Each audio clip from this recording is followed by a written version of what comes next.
welcome back to Movie Review Mom. And if this is the very first time you've discovered my channel, yay, you're here. I'm the mom and I do the movie reviews. And my goal is to give you the heads up on filmmaking quality and content so that you can make the best decision for you and your family as to whether or not you want to spend time or money or both watching a particular film. So the movie I'm reviewing today is called 6 Years Gone. This dramatic, very dramatic film was released on May 10th, 2022, and is now available to stream online on Amazon Prime, Google Play, YouTube Movies, and Tubi TV. The movie is rated R and is an hour and 43 minutes long. The movie review mom grade I'm giving it is a B. So let me explain why. I'll give you an overview in a nutshell, and then I'll point out things I liked and didn't like, as well as offer tips for parents, themes worth talking about, and even some recommendations for a couple other movies that I think you'll really like if you like this one, and possibly vice versa. All right, so first, in a nutshell, your child has disappeared and the police investigation has gone cold. What would you do? So 6 years on from the chilling abduction of her beautiful daughter, Carrie, Dawson's life has fallen into ruin. However, as the astonishing clues start to come together about her little girl's disappearance, Carrie's about to put everything on the line to end her nightmare. But the nightmare continues. 6 Years Gone is a gritty and powerful look at tragedy, love, and desperation that will touch a nerve with all parents. The emotional indie film was both written and directed by Warren Dudley. He reached out to me to give me a press screener and an invitation to preview his gut-wrenching film. Thank you, Warren, and congratulations on your film. His thriller was submitted to 18 international film festivals where it won much acclaim, including Best Film at the 2022 Paris International Film Awards. So about the movie, Warren Dudley stated, quote, "I've spent the last 10 years flitting between football-based comedy and the horror/thriller genres. It's been a privilege to work on these projects with some brilliant, talented people. However, it's been gnawing away at me that I have yet to make anything real, something gritty and heartfelt that packs an emotional punch. The idea for 6 Years Gone has been floating around my head for a while. As the parent of a now 12-year-old daughter, news reports about missing children have always left me with chills, and I felt those feelings could be mined for a script.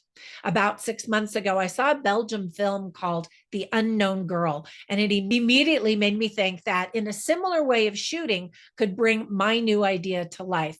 I loved the ultra real performances and grayness of the film. I aim to get close to this with 6 Years Gone." End quote. All right, so let me share some of the things that I really liked about the movie. First of all, congratulations to Veronica Jean Trickett for starring in the movie and truly carrying the entire film. I think she was in every single scene. That's a lot. She also won Best Actress in the 2022 Sweden Film Awards. So congratulations to her too. The story is very dark and illustrates a parent's worst nightmare, having your child kidnapped. As a mother raising young kids, I was always on high alert, like all parents are, and it just made me so nervous. And so now, my kids are mostly grown, and I'm like, okay, we survived that, but now I have 2 grandchildren, and the nightmare continues. I'm so worried about my grandbabies. I know, I have 2 of them. How could that be when I'm only 29? Anyway, the film showcases how a parent never gives up hope when it comes to a missing child. It's fascinating also to watch how a series of events could quickly cause a person to make terrible life choices, all in the name of desperation. I loved the many layers of emotion that the mother experiences, such as hope, despair, desperation, embarrassment, anger, frustration, and even gratitude. Only $18,000 were spent making this film. That's amazing. That's at least what I had read. So I just think that's amazing. I could make a movie for that. Well, it wouldn't be a very good movie. All right, let me tell you some things that I didn't like or thought could have been done a little bit better. First of all, the movie is very slow moving. And in fact, we see several similar scenes, and I thought some of them could have been cut either to save time or simply be replaced with some new ones that could have provided new insights into the characters or the story. There are some bad, shallow acting moments that felt very forced. Some Americans might find it difficult to understand the thick British accent. Now, I don't know what you call this particular accent. Cockney? I don't know. It's not the ritzy, proper, what do they call it? I don't know, Jane Austen period British accent. And so for that reason, I think sometimes I was like, wait, what?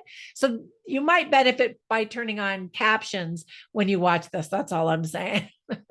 There's a potential boyfriend who's shown to us in Act 1 with no resolution about him after that. If something was said about him, then I completely missed it. And in situations like this, you lose friends, you lose boyfriends during 6 years of trying to deal with what has happened. And so I'm assuming that he just sort of drifted away, but we weren't really told exactly what happened. And then just a heads up, this is not a fun, quote, fun, enjoyable movie to watch, but one that will just rip your heart out as you live these moments with this mom. Let me give you some tips for parents. This is not appropriate for children to watch for several reasons. First of all, several scenes show us, or let us know, I should say, that prostitution is happening. Thankfully, we don't have to see any of the details, though. Physical abuse is heard. We also hear profanity. And hopefully teens who watch this, if they do under parental supervision, will see how much their parents love them and worry about them. We also see an unmarried mother in a bedroom before and after several intimate experiences with men. And again, I'm grateful that we don't have to watch those moments. Some of the themes that are illustrated very well are parenting, divorce, kidnapping, hope, drug use, lots of alcohol use, despair, support from others, family, and a supportive community. All right, so before I go, let me give you recommendations for a couple of other movies that instantly came to my mind as I was watching this. The first one is called Kidnap, with a fabulous Halle Berry. It's definitely a thriller with action sequences and racing around and all of that kind of stuff, as opposed to this movie where there's lots of quiet despair and just trying to survive day to day.